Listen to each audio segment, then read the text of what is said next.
कोई नहीं sir, bag से निकाले फुल ज़्यादा डर। सर, मुख्यमंत्री ने 2 बड़ी घोषणाएं की है, दावा कर रहे हैं कि कर्मचारी को काफ़ी फायदा होने वाला है। किस तरह से आप देखते हैं इस चीज़ को? देखिए, मुख्यमंत्री ने घोषणाएं क्या की हैं और मुझे लगता है कि किसी भी कर्मचारी को समझ नहीं आई है। और साथ ही साथ जो है, जो मीडिया के जो लोग हैं, प्रिंट मीडिया के लोग हैं, उनको भी शायद समझ नहीं आई है। जिस तरह से कल प्रिंट मीडिया ने उसको बहुत कुछ हाइपर बनाने का प्रयास किया, या उनको लगा होगा ऐसा कि कर्मचारी मालो माल हो गए, मुख्यमंत्री ने कर्मचारी की सारी मांगे मान ली, सारी घोषणाएं कर दी है। तो मुझे तो उसमें ये कहना है कि मुझे कुछ नज़र नहीं आता कि कुछ घोषणा हमारी जो मांग थी वो पूरी हुई है, और मुझे नहीं आता है। और हर कर्मचारी को यही लग रहा है, और इसलिए बार बार कर्मचारी पूछ रहे हैं, फ़ोन कर रहे हैं कि हुआ क्या है आखिर, ये राइडर हटा कि नहीं हटा। पहला तो मैं उस राइडर पे आपका ध्यान आकर्षित करना चाहता हूँ। तो राइडर हटा कि नहीं हटा, सबने कहा कि राइडर हटा, पर मुझे लगा कि राइडर हटा नहीं है, मैं ये कहना चाहता हूँ। और जो जिस तरह से मुख्यमंत्री ने जो चिट पढ़ा, वो चिट में लिखा था जो 3 जनवरी 2022 तक जितने भी कर्मचारी नियमित हुए हैं, नियमित की बात की उन्होंने, पर लेकिन 2 साल का कॉन्ट्रैक्ट भी होता है कर्मचारियों का, जो आते हैं वो पहले कॉन्ट्रैक्ट में रहते हैं फिर नियमित होते हैं। पर उन्होंने खाली ये बात की जो 2 साल तक 3 जनवरी 2022 तक के नियमित कर्मचारी है, उनको जो है वो हायर ग्रेड पे का जो है वो लाभ मिलेगा, ये बोला उन्होंने ये नहीं बोला कि ग्रेड पे हमने जो है वो 2 साल का राइडर जो ग्रेड पे था वो हटा दिया है। तो उसको इंटरप्रिटेशन सबने अपने तरीके से की, और क्लियरिटी उन्होंने भी नहीं कही है बोलने में। तो जो मैं समझा हूं, उनका कहने का मतलब ये था, और यही मतलब फाइनेंस विभाग का भी है, कि बोलना ये चाहिए था कि जो ऑप्शन एक्सरसाइज करने की डेट है वो जब जब कर्मचारियों के 2 साल पूरे हो गए, जो 3 जनवरी 2022 से पहले लगे हैं, नियमित हुए, लगे नहीं, नियमित शब्द बोला, लगे हुए छोड़ दिए उन्होंने। जो लगे हुए हैं वो लाखों हजारों कर्मचारी है, वो छोड़ दिए। जो नियमित हुआ है तो बोलना ये चाहिए था, अगर एग्जैक्ट मैं उस उनकी मांग की बात करूं जो उन्होंने मानी है, कि 3 जनवरी 2022 से पहले जो नियमित कर्मचारी हुए, जब जब उनके 2 साल पूरे हो गए तब तक अपनी ऑप्शन वो एक्सरसाइज करे। उनको ऑप्शन एक्सरसाइज करने का जो समय है उनके 2 साल की अवधि पूरा होने के अनुरूप दिया जाएगा। तो ये बात सबको समझ आती, मैं ठीक बोल रहा हूँ क्या? लेकिन उन्होंने बोला कि हायर ग्रेड पे मिलेगा, उसका लाभ मिलेगा। तो उसके मायने यही है जो मैं समझाऊं कि जो हमारा जो राइडर है, जो 2 साल की कंडीशन है हायर ग्रेड पे की, वो एग्जिस्ट आज भी कर रही है, तब भी थी, वो हटी नहीं है।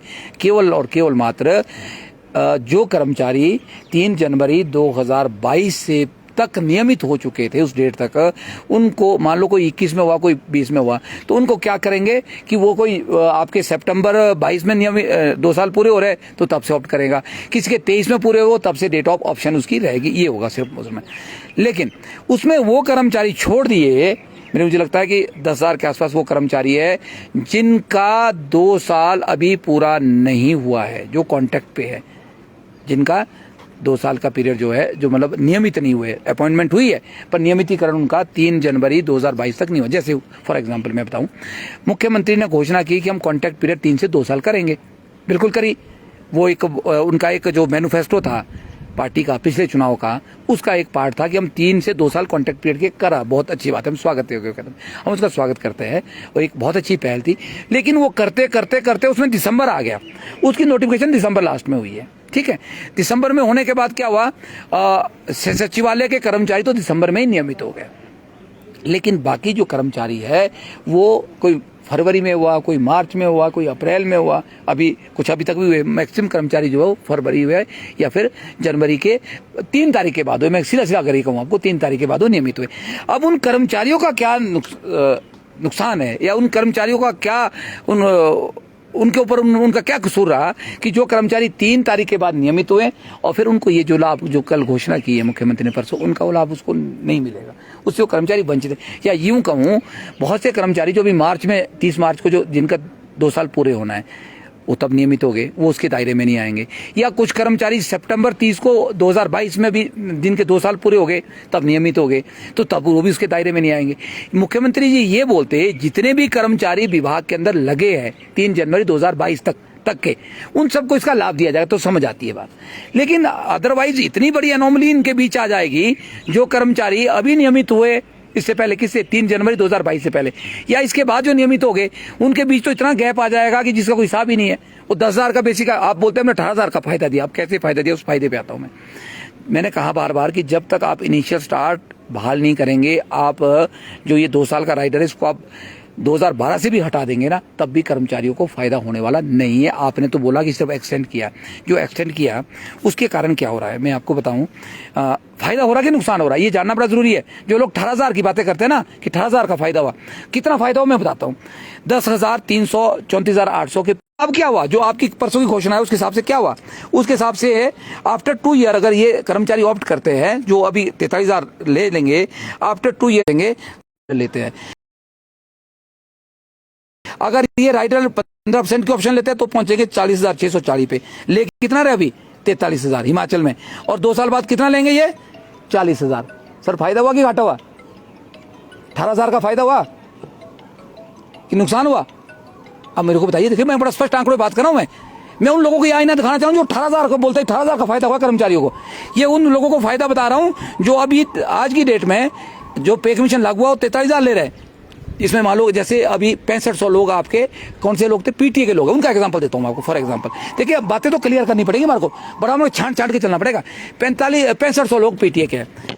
अब इन लोगों को अगर, क्योंकि इनके 2 साल का राइडर पूरा नहीं हुआ, इन्होंने क्या ऑप्ट किया? 2.59।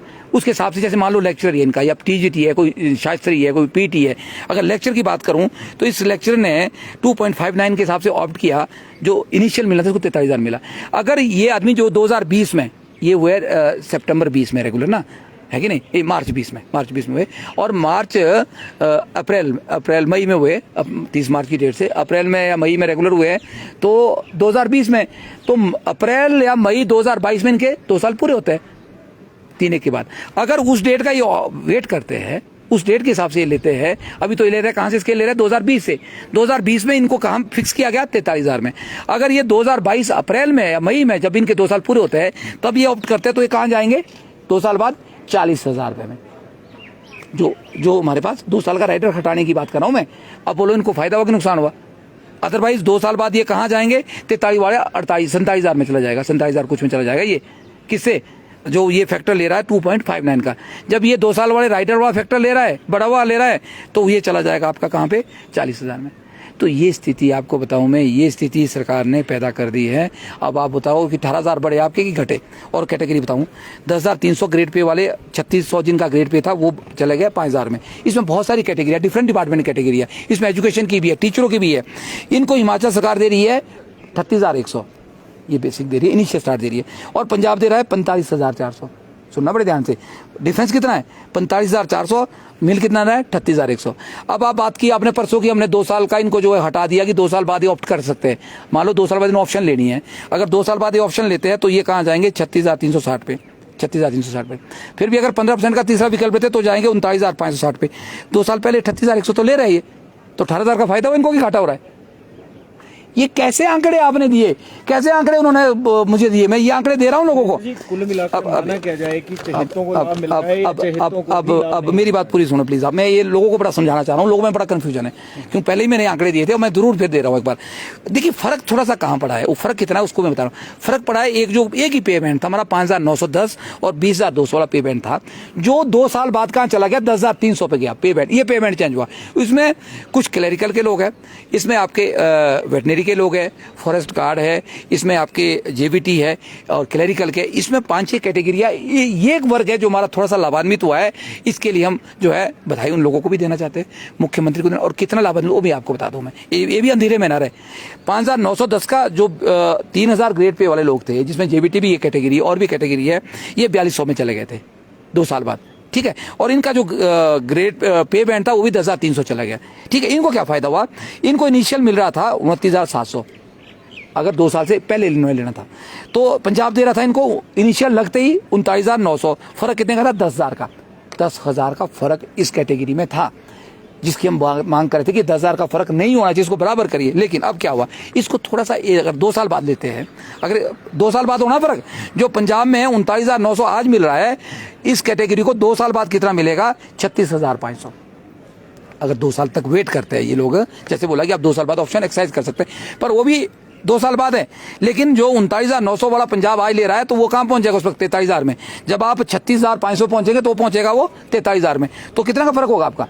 तो भी आपका 8,000 का फर्क जो है ये जेबीटी और इस वर्ग के साथ फिर भी रह गया, वो नहीं हुआ, पूरा नहीं हुआ। फिर दूसरे क्लेरिकल वर्ग की बात करता हूं मैं, और जियो आईटी की बात भी करना बड़ा जरूरी है आपका। 5,910 के पे बैंड में लोग थे और इनका ग्रेड पे था 1900, ये चला गया 3200 में 2 साल बाद। और इनका जो पे बैंड है वो भी 10,300 पे चला गया। अब क्या हुआ, इनको मिल रहा था इनिशियली हिमाचल में 20,200, ठीक है, और पंजाब दे रहा था 33,300। हम मांग करते थे कि इनको 33,300 दिया जाए। 33,300 सरकार ने दिया। अब सरकार ने बोला क्या कि ठीक है, हम आपको जो है 2 साल ऑप्ट करने का, जब आपके 2 साल जब पूरे नहीं होंगे, जैसे इनको भी कहा कि जब आपके 2 हो गए तब से ऑप्ट करना आपने, जब भी होगे। जो परसों की घोषणा है वो राइडर नहीं हटा, तो उस हिसाब से ये लोग भी 2 साल बाद वहीं आएंगे। एकमात्र ये वर्ग है जो बराबर हो जाएगा पंजाब के। देखिए, मैं बात को छुपा भी नहीं रहा हूं, मैं कोई गलत बात भी नहीं कहूं। ये वर्ग है जो पंजाब में आज 33,300 पे है, हिमाचल में ये वर्ग 2 साल बाद 33,300 पे होगा। मतलब 2 साल का अंतर तो है ही है। 2 साल में वो लोग चले जाएंगे 37,000 पे, ये आ जाएंगे 33,300 पे। फिर भी डिफरेंस तो इनमें भी है। ये तो हम पंजाब के बराबर तो कहीं से हुए नहीं। अब जीओआईटी का मामला जो आप कह रहे थे, तीसरा इसको बहुत हाइपर बनाया गया है। जीओआईटी कुछ नहीं है। 2016-17 में इनके लिए आरएनपी रूल नहीं बने, नियम बनाए गए, नोटिफिकेशन हुई। आरएनपी रूल अभी भी इनके लिए फाइनलाइज नहीं हुआ था। दिक्कत आएगी, नई भर्तियां थी, 17 में भर्तियां हुई, 16 में 50 भर्तियां हुई है, कुछ यूनिवर्सिटी में हुई, कुछ बोर्ड निगम में हुई। 17 में भर्तियां हुई, 3 साल में 18 में हुई, 19 में हुई। पहली भर्ती 17 में हुई। 17 वाले 3 साल का कॉन्ट्रैक्ट पीरियड हुआ, तो कब पूरे हुआ उनका? 20 में, ठीक है जी। और 20 मार्च के बाद वो क्या हुए? रेगुलर हुए। 20 से 2 साल का उनका प्रोबेशन था, तो कहां चला गया? 20 और 2 हो गए 22, 2022 में उनका प्रोबेशन पूरा। अब जो ये जीओआईटी के लोग हैं, इनका अभी भी जो है 2 साल का पीरियड पूरा नहीं हुआ है। जब 2 साल का पीरियड पूरा होगा, जिस तरह से क्लर्क बोला क्या भाषण में, इनकी मांग क्या मानी गई कि जो जीओआईटी 2 साल का पीरियड पूरा करेंगे उनको क्लर्क के बराबर वेतन ये दिया ना, तो ऑटोमेटिकली होना है। अब क्लर्क को 2 साल बाद हायर ग्रेड पे दे रहे हैं आप, तो और जो जीओआईटी का स्केल है वो क्लर्क से 50 रुपए ऊपर है। क्लर्क को 1900 ग्रेड पे दे रहे थे, और जीओआईटी का जब बनाए भर्ती हुई तो उनको 1950 दिया आपने। जब 1900 वाला 3200 में चला गया, तो जीओआईटी वाला अगर 3200 से ऊपर जाए तो बराबर तो जाएगा नहीं जाएगा? मुझे एक चीज बताओ, जब 1900 वाला क्लर्क ग्रेड पे में 3200 पे चला गया 2 साल बाद, तो क्या जीओआईटी जो 1950 वाला था क्या उसके बराबर नहीं जाना चाहिए था? क्या वो 1900 भी रहेगा? तो वो ऑटोमेटिकली प्रोसेस था कि जो जीओआईटी है जिसको 1950 जिसका ग्रेड पे था 2 साल बाद, वो भी तो क्लर्क के बराबर जाना था। ये तो एक क्लरिकल छोटी सी मिस्टेक थी, इसको इतना हाइपर बना दिया गया कि जीओआईटी का बहुत बड़ा एनोमली है। अरे काय की एनोमली है? किस बात की एनोमली है? अगर क्लर्क 2 साल बाद रिवीजन ऑफ ग्रेड पे ले रहा है तो जीओआईटी क्यों नहीं लेगा? लेगा ना, वो तो ऑलरेडी 1900 की जगह 1950 ग्रेड पे ले रहा है।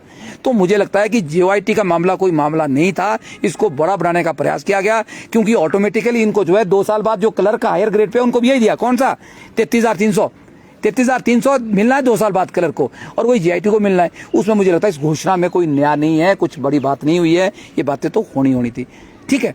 अब ये 2 बातें हुई, लेकिन जो असली बात थी हमारी, जिस बात को लेके हम संघर्ष कर रहे हैं, वो संघर्ष ये था कि हम पंजाब को फॉलो करते हैं स्केल के अंदर। मैंने फर्क आपको बता दिया ना, आज भी फर्क बता दिया। ये फर्क आज स्टैंड करा कि नहीं करा?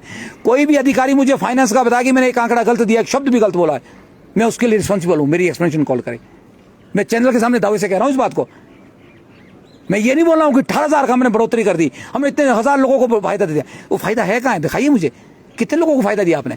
जो लोग आपके अभी रेगुलर नहीं हुए, जो लोग आपका अभी कॉन्ट्रैक्ट पे है, वो तो छोड़ ही दिए आपने घोषणा में। आपने बोला कि जो 3 जनवरी 2022 को नियमित हो गए, अरे भाई जो लगे हुए हैं ना वो भी तो कर्मचारी है, उनको क्यों ना फायदा हो इस बात का?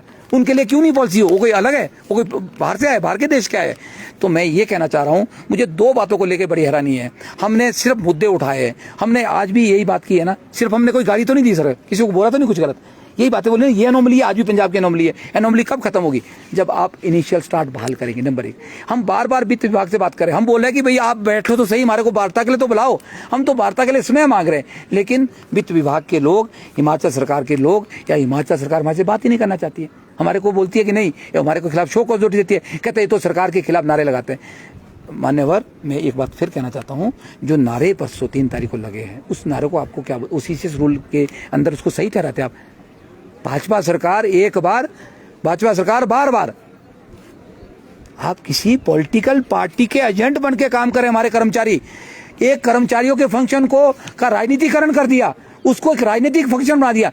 ऐसे तो भाजपा या कांग्रेस की पार्टियों के जो कार्यक्रम होते हैं ना कार्यकर्ताओं के, उसमें भी ऐसे नारे नहीं गूंजते होंगे जैसे नारे हमारे कर्मचारियों ने लगाए, एक बार भाजपा बार बार भाजपा।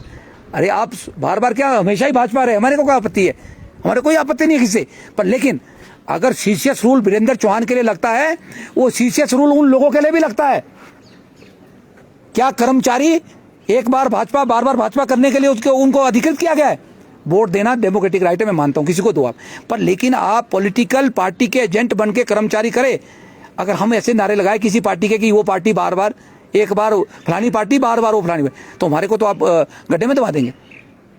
इतने शो कॉज नोटिस मैंने फेस किए हैं नारे लगाने के ऊपर कि वीरेंद्र चौहान ने फलाने सरकार के विरुद्ध नारे लगाए। कौन सा नारा मैंने सरकार के खिलाफ लगाया, मुझे बताइए, ऑन द रिकॉर्ड दिखाए मुझे कौन सा नारा लगाया। लेकिन शरेआम जो है वो पूरे हिंदुस्तान ने सुना, कर्मचारी हिमाचल प्रदेश के राजनीतिकरण कर रहे हैं, उनका राजनीतिकरण कर दिया जाए।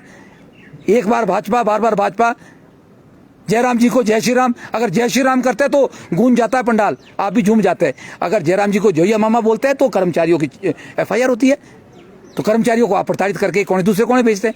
ये डेमोक्रेसी है।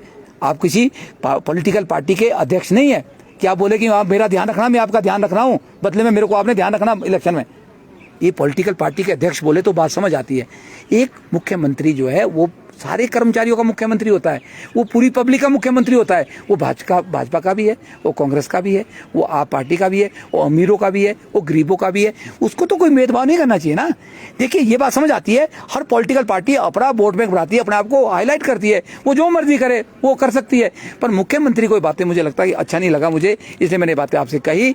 और इसलिए भी कही, आप मुझे चंबा भेजो, तीसा भेजो, मुझे डोडा भेज दिया आपने, जहां मर्जी भेज दिया, मैंने वहां भी यही बात करनी है। जो गलत है उसको तो मैं बोलूंगा। आप मुझे सस्पेंड कर देंगे, टर्मिनेट करेंगे, तो भी मैं ये बात बोल रहा हूं। अब रह क्या इससे ज्यादा, आप जो मर्जी करिए, उससे किसी की आवाज दबने वाली नहीं है। पर यह बात जरूर है कि अगर आपके लोग जय श्री राम के नारे लगा सकते हैं, आपके लोग एक बार भाजपा बार बार भाजपा बोल सकते हैं, तो उनके ऊपर भी सीसीएस रूल मुझे लगता है वो भी उल्लंघन है। कर्मचारी कि आज तक के इतिहास में कहीं नहीं हुआ कि कर्मचारी ने किसी पॉलिटिकल पार्टी का प्रचार किया होगा। इसको प्रचार करना बोलते हैं, मुझे लगता है इससे बड़ा प्रचार क्या होता है, यही तो प्रचार है। मुझे लगता है कि इलेक्शन कमीशन भी इसके ऊपर तो बड़ा कड़ा संज्ञान लेता है। तो ये तो बड़ी हैरानी वाली बात है कि आप इस तरह से लोगों को तैयार कर रहे हैं और लोगों को बांट रहे हैं। और मुझे उन लोगों के बारे में विशेषकर कहना है, उन कर्मचारियों के बारे में विशेषकर कहना है कि अगर आपको राजनीतिकरण करना है, राजनीति करनी है, तो आप राजनीति करिए। आप कर्मचारियों की कॉस्ट पे राजनीति ना करें। कर्मचारियों के नंबर ऑफ मुद्दे आज खड़े हैं। कर्मचारी आज जो है 16 साल हो गए, वो अपना अलाउंसेस का रिवीजन मांग रहा है। कर्मचारियों का अपने जो ग्रेड हमारा जो छठा वेतन आयोग है, उसके जो आपके एरियर्स है, उसकी मांग कर रहा है कि हमें एरियर मिलेगा तो कब मिलेगा। शांत बैठिए सरकार। क्या उस मंच पे मुख्यमंत्री एरियर बोल देते कि मैं 2 किस्तों में एरियर दे रहा हूं, कब दे रहा हूं, या 3 में दे रहा हूं या नहीं दे रहा हूं। वो एरियर की बात आपने नहीं की, क्यों नहीं की, करनी चाहिए थी आपको, तभी तो कर्मचारी हितैषी होते हैं ना। आप 4-9-14 खत्म कर दिया कर्मचारियों का जो मांग कर रहे हैं, उस 4-9-14 के ऊपर आपने चुप्पी साधी हुई, कोई बात नहीं करने वाला। उस 4-9-14 पे क्यों नहीं बात करते आप? उस 4-9-14 पे बात कीजिएगा ना। आप ये बात करिए कि हम आपकी अनोमली की है, आपने बोला कि हमने हिमाचल के कर्मचारी सब कुछ दे दिया, किसी को कुछ नहीं रखा, जो अनोमली थी दूर कर दी। मैंने आपको पढ़ी अभी, किसको 18,000 का फायदा हुआ कि नुकसान हुआ? आपके तो कुछ मित्र जो हैं वो अखबारों में प्रेस नोट भी दे रहे हैं, मुख्यमंत्री का धन्यवाद करने उनके दरबार में भी पहुंच रहे हैं। आप कह रहे हैं मांगे ही नहीं मानी जा रही हैं, क्या सच है? देखिए, मैंने बड़ा स्पष्ट शब्दों में कहा है और कहता भी बड़ा सटीक बोलता हूँ, मैं बड़ा स्पष्ट बोलता हूँ, घुमा फिरा के नहीं बोलता हूँ। मेरा एक भी आंकड़ा गलत होगा, मेरे खिलाफ जो एक्शन लेना है मुझे कबूल है, ले सरकार विभाग ले। पर जो मैं आंकड़े दे रहा हूँ तथ्य के साथ दे रहा हूँ।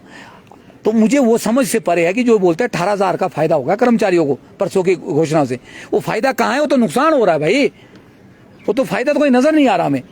फायदा तब होता जब आप 4-9-14 बहाल करते, वो हर व्यक्ति की, हर एक आदमी को टच करने वाला इशू जो आपने खत्म कर दिया।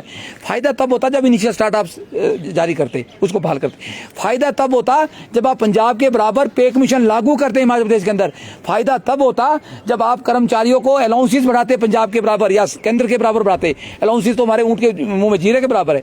फायदा तब होता जब कर्मचारियों का एरियर आप दे देते। तो ये मांगे हमने आपसे कही है, ये इन मांगों के ऊपर आज भी हम खड़े हैं। यस ठीक है, हमें जहां मर्जी भेजो, जो मर्जी करो, जितने मर्जी शो कॉज नोटिस दो, जितनी मर्जी चार्जशीटें बनाओ, लेकिन जिस तरह से आज कर्मचारी को बांटने का प्रयास हिमाचल प्रदेश के अंदर किया जा रहा है, कर्मचारियों का राजनीतिकरण कुछ लोग कर रहे हैं, या मुझे लगता है कि वो एक अच्छी परंपरा नहीं है। उन लोगों को भी बचना चाहिए, या उन लोगों को आज हिमाचल प्रदेश के कर्मचारियों को जवाब देना चाहिए कि आपने इतने, जिसको बोलते हैं कि एक पार्टी का प्रचार तो कर दिया, लेकिन आपने उसके बदले में क्या लिया। छोटा सा प्रश्न, जो कर्मचारी नेता मुख्यमंत्री का धन्यवाद कर रहे हैं, क्या आप उनके साथ खुले मंच पे आने के लिए तैयार हैं? हम सबके साथ आने के लिए तैयार हैं। हमने आपको बार बार कहा, हम इन आंकड़ों के साथ डिबेट करने को तैयार है।